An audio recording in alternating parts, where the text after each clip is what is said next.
Isn't that Charlotte? What could she want with Lapine Pauline? Pretty please with the cherry on top, Charlotte. Journalist extraordinaire. Please tell me you're joking. I read that a gang of criminals tricked the Gardamex by disguising themselves as blubber beasts.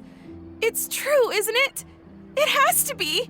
I've invested all my savings into graph adversarial technology and even taken out a sizable bank loan. I'm begging you like the beggiest beggar in all of begdom. Okay. I need you to calm down a little, Miss Lapine Pauline. I admire your passion for your research, and I don't mean to dash your hopes for those, big-ticket orders. But I'm afraid I'm not joking. The Blubber Beast incident was a short story mailed to us by an anonymous amateur author, written in the style of a true story. Oh, Paimon sees what happened here. Sounds like the report Lapine Pauline read in the Steambird wasn't in the news section after all.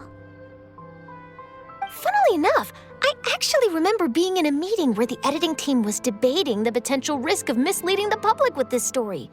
They even went to Maison Gardiennage for advice. But to our surprise, they fully supported us printing it.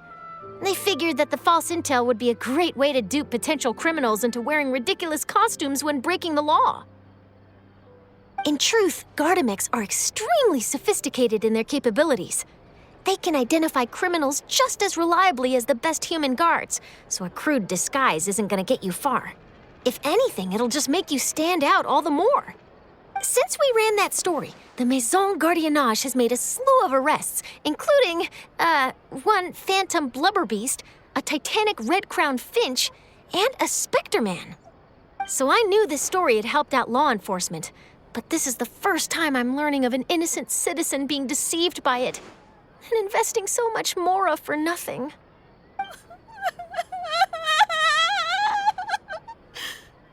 Uh-oh.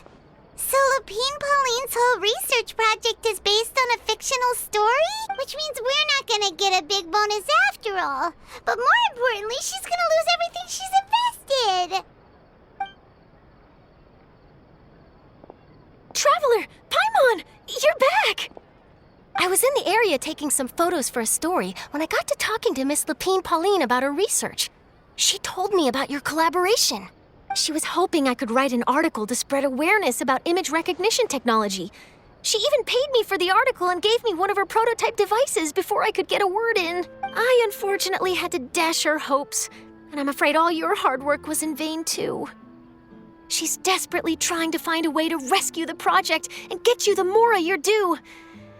I've tried to let her down gently, but she's finding it all very hard to accept. This is a new situation for us too.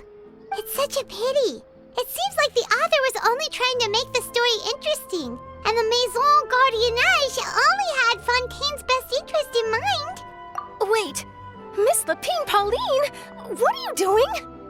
I'm gonna pick a fight with a Gardamec, head to the Opera Epiclese, and get a one-way ticket to the Fortress of Meropide. That way, I won't have to repay my debts. It's the only way I can afford to keep on living. Whoa, there's no need to go that far. I mean, come on, look at you.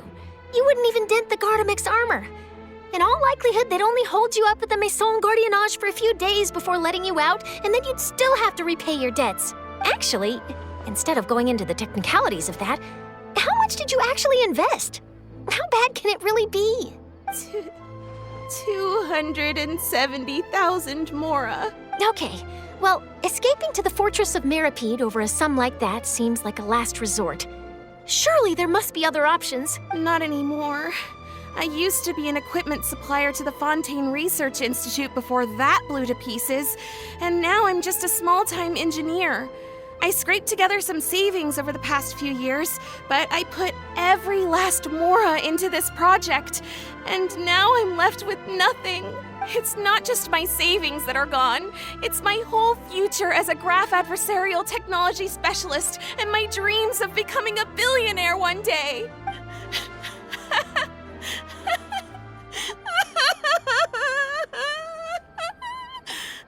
My life is over. Don't despair, Miss Lapine Pauline. I think I know a way for you to turn this around. This prototype you've given me, The camera lens for image recognition sample collection. It's really quite something. You said you designed it specifically for high-fidelity image capture and analysis, yes?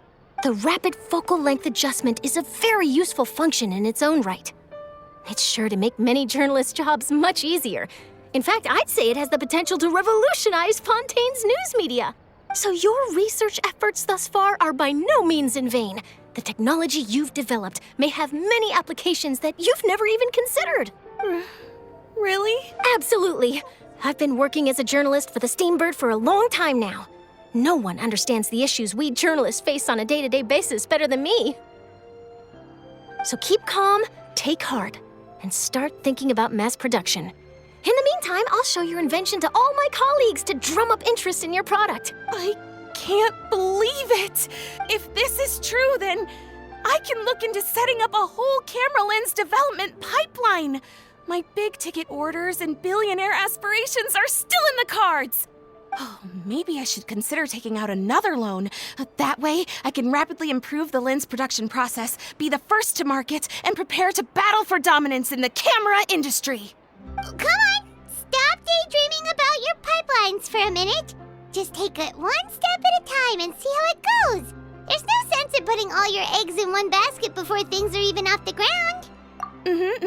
And I can probably speak to some people I know and license my image recognition device to a workshop to raise some funds. I can't believe I didn't think of this sooner.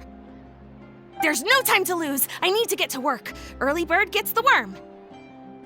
Can you believe her? She just ran off. Paimon's pretty sure our advice went in one ear and out the other. It's understandable.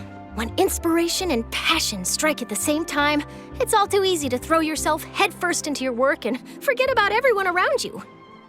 A lot of journalists are the same way when they're first starting out. But don't you worry. I'm gonna write an article on all this, and I'll be checking in on her regularly. Her research has the potential to benefit the entire journalistic community. I'll give her plenty of input to stop her from going down any rabbit holes, and make sure mass production of her lens can begin as soon as possible.